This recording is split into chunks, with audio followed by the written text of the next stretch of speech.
Hello, in this video I want to show you how you can customize always on display for Motorola Moto X40.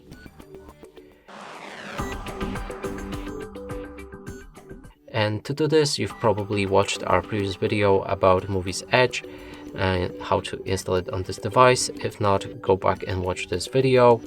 Now let's open the app.